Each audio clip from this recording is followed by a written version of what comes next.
Yorùbá fẹ́ dá dúró gbogbo nǹkan tí Nàìjíríà ń kó bá wa kó bá yìí ti pọ̀ jù. Àwọn sọ pé a fẹ́ lọ ṣùgbọ́n kò yé àwọn èèyàn wa kò jẹ́ yé àwọn ọ̀tá tó ń dà wá láàmú. Ìdí ẹ̀yìn tàbí kóra wa jọ lẹ́yìn a fẹ́ sọ ọ̀rọ̀ yẹn a fẹ́ sọ a fẹ́ kọ̀ǹkó a fẹ́ so mọ́lẹ̀ kó lè yé gbogbo èèyàn pé nǹkan báyìí là ń sọ. This is an address at the World Press Conference organized by Yoruba Self-Determination Movement, YSDM, on Friday, August 15th, 2025. The battle for the real soul of Lagos State, and by extension, Yorubaland, continues even after the highly volatile Lagos State gubernatorial elections of 2023. The elections and the events preceding it were combustible because some elements within the Nigerian Federation, foreign to the historical, cultural, and ancestral origins of Lagos State as an integral part of Yorubaland, were making spurious, vexatious, and unsustainable statements to the effect that Lagos is no man's land. We must bear in mind that on a daily basis, Yoruba farmers in the villages and our people in the towns and cities and on the roads are being kidnapped, raped, brutalized, and killed in Yorubaland by an alien Fulani force who makes no pretensions about his desires to kill all of us off and take ownership of our land. We shall break the Mudashiru speech into its component parts to analyze the potency of the pronouncements and the correctness or otherwise of the intent of the proposed legislative bill. Number one, Lagos is Yorubaland as against the assertions of some people that it is a no man's land. Two, laws passed by the assembly will now be translated to Yoruba language. Three, the assembly will ensure that laws are made to protect the interests of indigenous people of Lagos.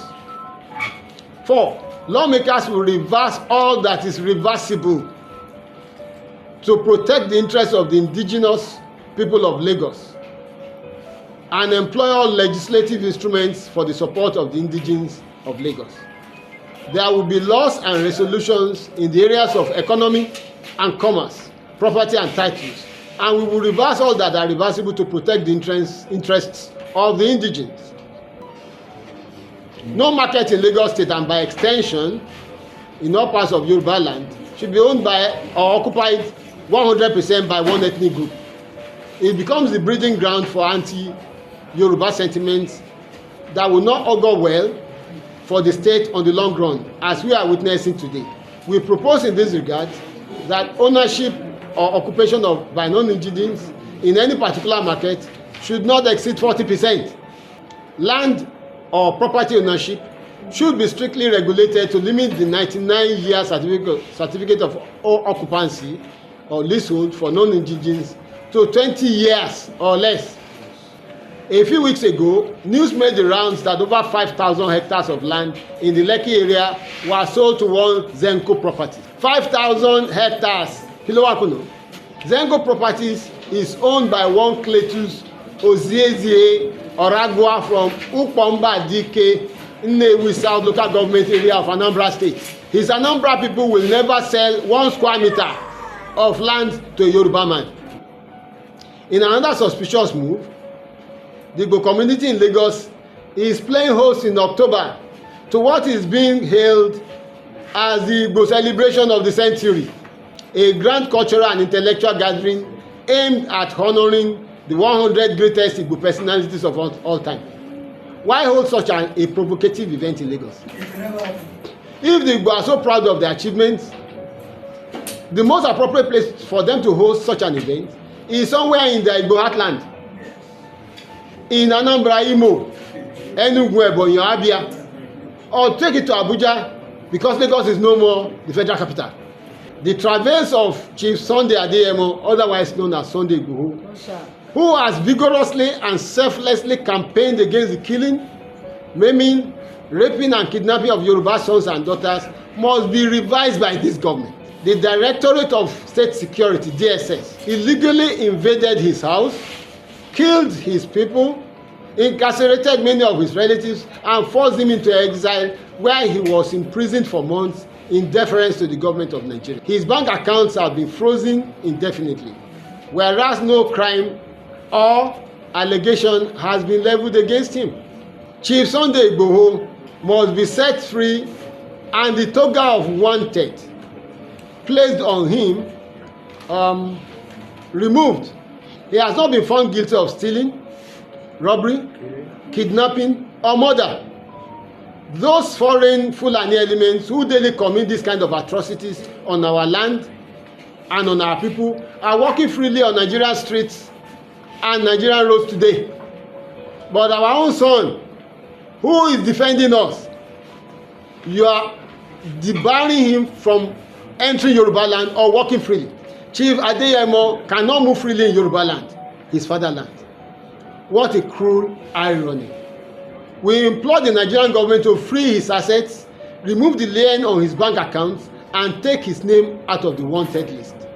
For the avoidance of doubt, what we desire is a free and unfettered Yoruba nation, free from the encumbrances, shackles, endemic corruption, and bankruptcy of the Nigerian state. Thank you so much.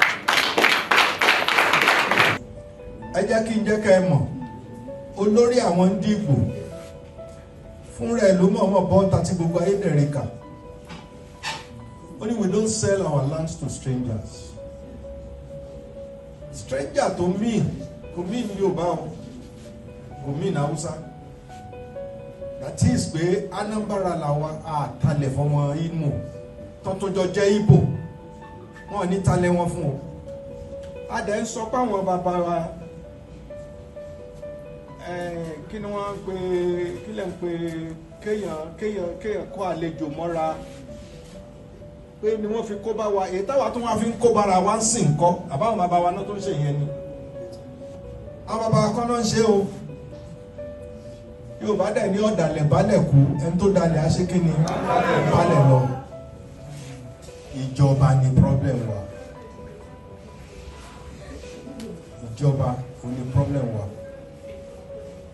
Tí àwọn ìjọba wa ò bá jẹ́ olè, tí òfin bá wà tó gáìdì ilẹ̀, wọn bí bàbá ẹnìkan dá kó ló ń talé bàbá òun láìsọwọ́ ìjọba ń bẹ̀.